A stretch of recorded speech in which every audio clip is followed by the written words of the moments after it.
വളരെ പ്രധാനപ്പെട്ട മറ്റൊരു പ്രധാന പ്രതിസന്ധി പാചകവാതകവുമായി ബന്ധപ്പെട്ടാണ്. വലിയ പ്രതിസന്ധി. ഇന്നലെ പാർലമെൻറ്റിൽ ശ്രീ ഹർദീപ് സിംഗ് പുരി അതിന് വ്യക്തമായ മറുപടി നൽകിയിട്ടുണ്ട്. നമ്മൾ കോവിഡ് വന്നപ്പോൾ എങ്ങനെയാണ് മാനേജ് ചെയ്ത്? ക്രൈസിസ് മാനേജ്മെൻ്റ് എന്ന് പറയുന്ന ഒരു അവകാശം അഡ്മിനിസ്ട്രേഷനുണ്ട്. അത് മിനിസ്ട്രിയുടെ മാത്രമല്ല. നമുക്ക് വില നിയന്ത്രിക്കുന്നതിന് PPAC ഉണ്ട്. അവരുടെ നിർദ്ദേശങ്ങളനുസരിച്ചാണ് പോകുന്നത്. ഇത് ഒരു അവകാശം ഓയിൽ കമ്പനീസിന് PSUs ആയതുകൊണ്ട് കൊടുത്തതല്ലേ നമ്മൾ. അത് ഇപ്പോൾ മോദി ഭരിക്കുന്നതുകൊണ്ട് അത് പിൻവലിക്കണമെന്ന് എങ്ങനെ പറയും? അപ്പോൾ ആ സംവിധാനങ്ങളെല്ലാം പെർഫെക്റ്റായിട്ട് പോകുന്നു. ഹോർമൂസ് കടലിടുക്ക് എന്ന് പറയുന്നത് നമുക്ക് സ്ട്രാറ്റജിക്കലി ക്രിട്ടിക്കലി പൊസിഷൻഡാണ്.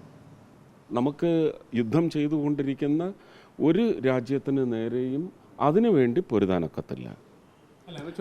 അവസാനിക്കണമെന്ന് ഓരോ ഹൃദയവും ലോകത്ത് യുദ്ധം തുടങ്ങാനേ പാടില്ല, യുദ്ധം ചിന്തിക്കാൻ പാടില്ല എന്ന് പറയുന്ന ഒരു തത്വത്തിൽ വിശ്വസിക്കുന്ന ജനതയാണ് ലോകത്തുള്ളത്. ആ കൂട്ടത്തിൽ ഞാനും പെടും, എൻ്റെ നേതാക്കളും പെടും. നമ്മുടെ രാജ്യത്തെ ഇപ്പം നമ്മുടെ നാട്ടിൽ പ്രത്യേകിച്ച് ആ പ്രതിസന്ധിക്ക് പരിഹാരം ഉണ്ടാവുമോ പെട്ടെന്ന്? അതിനുവേണ്ടി തന്നെയാണ് ശ്രമിച്ചുകൊണ്ടിരിക്കുന്നത്. അതാണ് ഇന്നലെ എൻ്റെ ക്യാബിനറ്റ് സീനിയറും ക്യാബിനറ്റ് മിനിസ്റ്ററും പറഞ്ഞിട്ടുള്ളത്. ഇത് നിങ്ങൾ വിശ്വസിക്കണം, നമ്മൾ ശ്രമിക്കുകയാണ്. ഹോട്ടലുകളിലൊക്കെ അടച്ചിടുന്ന സ്ഥിതിയിലേക്ക് കാര്യങ്ങൾ എത്തുക. അത് അടച്ചാലും എത്രയും പെട്ടെന്ന് തുറപ്പിക്കാനുള്ള സംവിധാനത്തിന് വേണ്ടിയാണ് ഞങ്ങളുടെ ശ്രമം. അങ്ങനെയല്ലേ കാലാകാലങ്ങളിൽ ഓരോ സർക്കാരും അതിനെതിരെ ശബ്ദമുയരും. അത് പിന്നെ അവരുടെ പ്രതിരോധം തീർക്കുന്നതിൻ്റെ ഭാഗമായിട്ട് ആ ശബ്ദമെന്ന് പറയുന്നത് സമരത്തിലേക്ക് പോകും. പക്ഷേ ലോകത്തിന് മുഴുവൻ സമരം ചെയ്യേണ്ടി വരില്ലേ ഈ ഒരു അസ്വസ്ഥത അല്ലെങ്കിൽ ഈ ഒരു ക്രിട്ടിക്കൽ സിറ്റുവേഷനെതിരെ? ലോകത്തിന് മുഴുവൻ സമരം ചെയ്യേണ്ടി വരില്ലേ? അപ്പോൾ ഇതിനകത്ത് ഇലക്ഷൻ എന്നൊക്കെ പറയുന്നത് ഗാർഹിക നിലയ്ക്ക് പ്രതിസന്ധിക്ക് പടരാൻ സാധ്യതയുണ്ട്. എങ്ങനെ? അതാണ് അവിടം വരെ ഒന്നും എത്താതെ. എന്തുകൊണ്ടാണ് ഇപ്പം നമ്മൾ പ്രധാനമായിട്ടും പ്രൊട്ടക്റ്റ് ചെയ്യേണ്ടത്? Emergency public utility services, hospital അല്ലേ? ഇപ്പം ക്രിമറ്റോറിയത്തെ സംബന്ധിച്ച് ഇന്നലെ പാറമേക്കാവ് ദേവസ്വം വിളിച്ചിരുന്നു.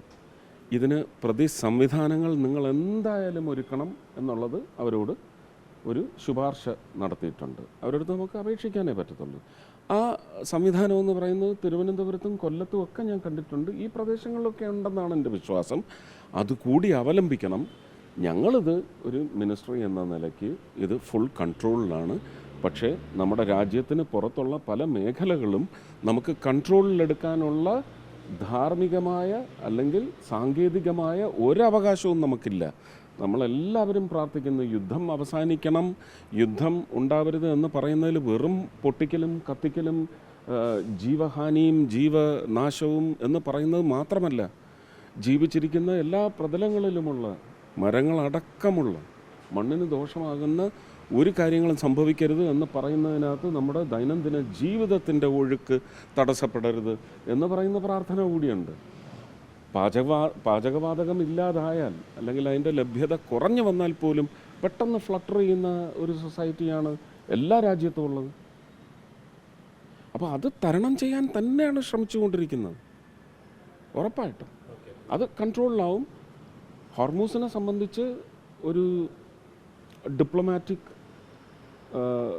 അണ്ടർസ്റ്റാൻഡിങ് ഉള്ളതുകൊണ്ട് നമുക്കത് പുറത്ത് പറയാൻ വയ്യ. പക്ഷേ പ്രധാനമന്ത്രി എല്ലാ രാജ്യങ്ങളുടെയും നേതാക്കളുമായിട്ട് ഇത് ഓരോ വ്യക്തിയുടെയും ജീവിതത്തെ എങ്ങനെയാണ് ബാധിക്കുന്നതെന്നതിനെ പറ്റി സംസാരിച്ച് ഇതിന് ചില നമുക്ക് ചില ഇളവുകൾ അനുവദിച്ച് തരുന്നതിനും അതിൻ്റെ പശ്ചാത്തലത്തിൽ ഞാനതിൻ്റെ വ്യക്തമായ കണക്കുകൾ പറയുന്നില്ല. നമുക്ക് കുറച്ചധികം LPG വരാനുള്ള വഴി ഒരുങ്ങുന്നുണ്ട്. പക്ഷേ ആ കടലിടുക്ക് എന്ന് പറയുന്നത് ഭാരതത്തിന് വേണ്ടി മാത്രം ഒരു ശാന്തത താൽക്കാലികമായി ഒരുക്കുക എന്ന് പറയുന്നത് ആ രാജ്യങ്ങളുടെയും ഒക്കെ അസ്തിത്വത്തെ ചോദ്യം ചെയ്യുന്ന കാര്യമാണ്. അതിനൊരു പോംവഴി ഉണ്ടായാൽ നമുക്കിത് വലിയ കുഴപ്പമില്ലാതെ മുന്നോട്ട് പോകും. കോവിഡ് കാലത്ത് നമ്മൾ ആരെ നിയന്ത്രിച്ചു?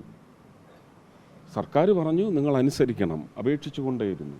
ആ അപേക്ഷ മുറിച്ച് കൂടുതൽ സമൂഹത്തെ അപകടത്തിലേക്ക് കൊണ്ടുവരാൻ തയ്യാറായി വന്ന ഒരു വിഭാഗത്തെ മാത്രമാണ് നമ്മൾ നിയമപരമായി കൈകാര്യം ചെയ്തത്. അല്ലെങ്കിൽ കൺട്രോൾ എന്ന് പറയുന്നത് ഓരോ വ്യക്തിക്കുമായിരുന്നില്ല.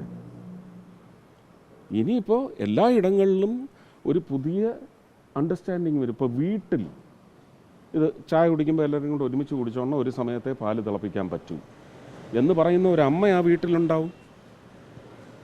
അത് നിയന്ത്രണമായില്ലേ? പക്ഷെ ഞാൻ ആഗ്രഹിക്കുന്നത് ഈ യുദ്ധകാലത്ത് നമ്മളുടെ മേൽ അടിച്ചേൽപ്പിക്കുന്ന ഒരു നിയന്ത്രണം എന്ന് പറയുന്നത് ഇനിയൊരു ശീലമാവണം. ഒന്നും വേസ്റ്റ് ചെയ്യരുത്. അങ്ങനെ ഒരു മുന്നോട്ട് പോക്ക് നമുക്ക് പുതിയ ശീലങ്ങൾ കൂടി അവലംബിക്കാനാണ് ഈ അനിശ്ചിതാവസ്ഥ, ഈ അരക്ഷിതാവസ്ഥകൾ വരുന്നത്. കോവിഡ് അങ്ങനെ ഒരു നല്ല പാഠപുസ്തകമായിരുന്നു. പക്ഷേ അതുകൊണ്ട് നമ്മൾ കൃത്യമായി പുതിയ പാഠം പഠിച്ച് പ്രാവർത്തികമാക്കിയോ ജീവിതത്തിൽ എന്ന് ചോദിച്ചാൽ എന്താ ഇല്ലെന്ന് പറയണോ? ഞാൻ ഉണ്ടാവട്ടെ.